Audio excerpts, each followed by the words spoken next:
గత 20 ఏళ్లుగా ఆంధ్రప్రదేశ్ రాష్ట్రంలో దాదాపు 9,000 కోట్ల నుండి 10,000 కోట్ల రూపాయలు ఉపాధి హామీ కోసం ఖర్చు చేస్తూ ఉన్నాయి కేంద్ర రాష్ట్ర ప్రభుత్వాలు రెండు కలిసి.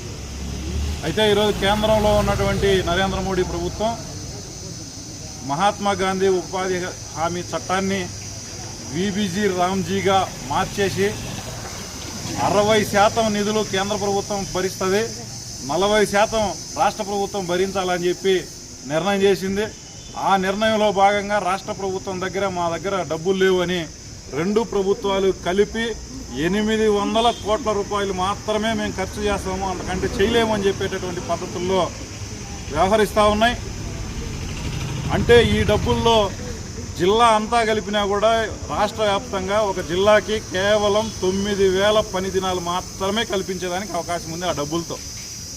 ఈరోజు రాష్ట్రంలో 1,00,000 పని దినాలు కల్పించాలని అధికారులు లక్ష్యంగా పెట్టుకున్నారు, పని చేస్తూ ఉన్నారు. వీళ్ళకందరికీ డబ్బులు ఎక్కడి నుంచి వస్తాయి? అందుకనే కూలీలకి వేతనాలు బకాయి పెడుతున్నారు. ఈ బకాయి ఉండడం కారణంగా వాళ్ళే పనులు మానుకొని మాకు ఈ చట్టం వద్దనేటటువంటి పద్ధతుల్లో దీన్ని నిర్వీర్యం చేసేదానికి ప్రభుత్వాలు కుట్రలు చేస్తూ ఉన్నాయి. అంతేకాకుండా పని ప్రదేశంలో దెబ్బలు తగిలినా లేకపోతే అక్కడ ఉన్నటువంటి సౌకర్యాల కోసం కూలీలందరికీ గడ్డపారలు ఇవ్వాలి, పారలు ఇవ్వాలి, మట్టి ఎత్తడానికి తట్టలు ఇవ్వాలి, మెడికల్ కిట్ ఏర్పాటు చేయాలి, అక్కడ నీడ ఏర్పాటు చేయాలి, మంచినీళ్ళు ఏర్పాటు చేయాలి, వేసవిలో మజ్జిగ ఇవ్వాలి.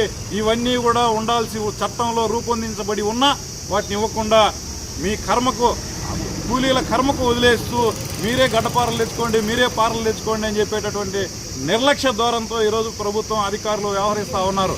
మీరు పని కల్పించాలని మీకు చిత్తశుద్ధి ఉంటే ఈ సౌకర్యాలు కల్పించబడాలి.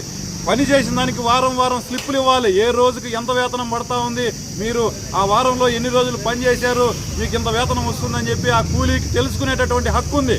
కానీ పే స్లిప్ ఇవ్వకుండా నిర్లక్ష్యం చేస్తూ ఎంత కూలీ వస్తూ ఉందో తెలియదు. చాలామంది వాపోతూ ఉన్నారు, మేము వారంలో 4 రోజులు 5 రోజులు పనిచేసాము, కానీ ప్రభుత్వ లెక్కల ప్రకారం మాకు 300 రూపాయల కూలీ రావాలి, కానీ అంత డబ్బులు రావట్లేదని చెప్పేటటువంటి పద్ధతుల్లో కూలీలు ఇబ్బందులు పడుతున్నటువంటి పరిస్థితి ఉంది. ఎక్కడన్నా దెబ్బలు తగిలితే వాళ్ళను పట్టించుకునే నాదుడే లేడు. ఈరోజు రేగడ సిటిఎం గ్రామ పంచాయతీ రేగడలో ఒక కూలీకి పనిచేసే సందర్భంలో మట్టి పిల్లలు విరిగి పడి నడుములు ఇరిగిపోయినాయి. దాదాపు 4 సంవత్సరాలు అవుతుంది. ఇప్పటికే ఆయన గురించి ఎవరు కానీ కనీసం ఒకరోజు కూలీ లేదు, ఆయనకు సంబంధించిన సౌకర్యాలు కానీ ఏంటివి చూసేటటువంటి పరిస్థితి లేదు.